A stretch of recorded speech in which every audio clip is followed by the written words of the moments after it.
सेना को कमजोर करेगी अग्निपथ स्कीम, अधिकारी से लेकर पूर्व दिग्गज क्यों कह रहे हैं ये बात।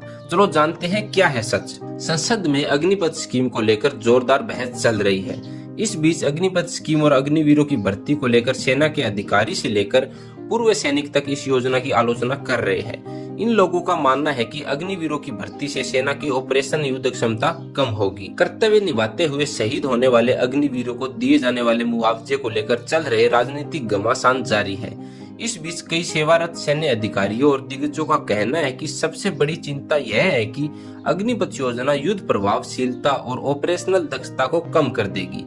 इसे चीन और पाकिस्तान की तरफ से पैदा हुए स्पष्ट और वर्तमान खतरों के बावजूद नजरअंदाज किया जा रहा है।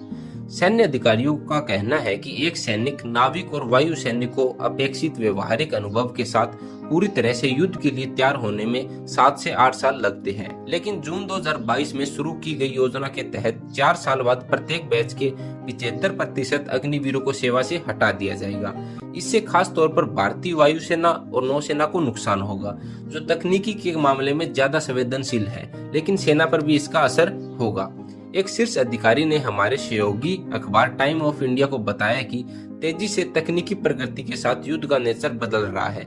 सशस्त्र बलों को अग्निवीरों को बेहतरीन हथियारों, प्रणालियों, मिसाइलों और मशीनरी को संभालने के लिए ट्रेनिंग देने में अपना कीमती समय और पैसा क्यों खर्च करना चाहिए, जबकि उनमें से अधिकतर 4 साल बाद ही सेना से बाहर हो जाएंगे।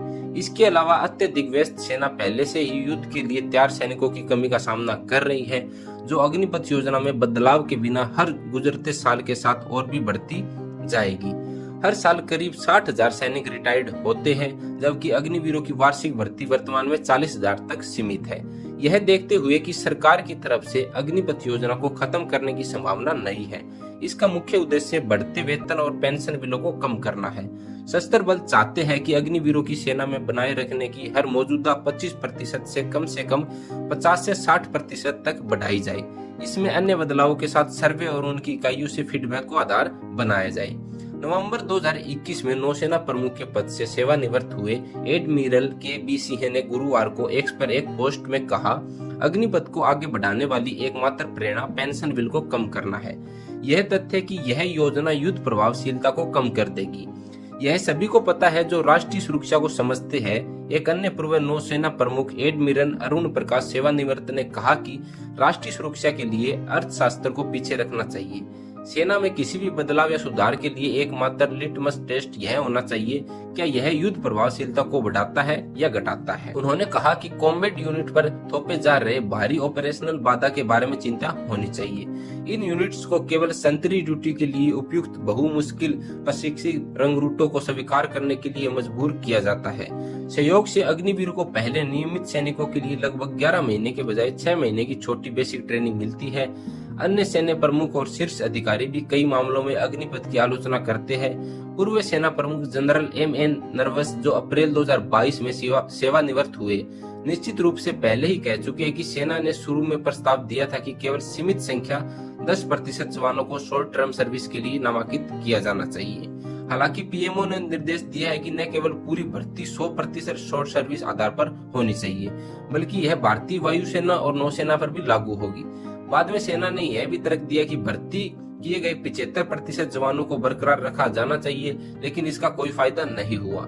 एक वरिष्ठ सैन्य अधिकारी ने कहा कि अग्निपथ योजना पहले से ही बटालियनों की सबसे महत्वपूर्ण एकजुटता, सौहार्द और रेजिमेंटल भावना में दरारें पैदा कर रही है। सैन्य अधिकार का कहना है कि अब सैनिकों के 2 वर्ग हैं, अग्निवीर और नियमित सैनिक, जिन्हें अधिक वेतन और वार्षिक अवकाश के साथ साथ पेंशन भी मिलती है।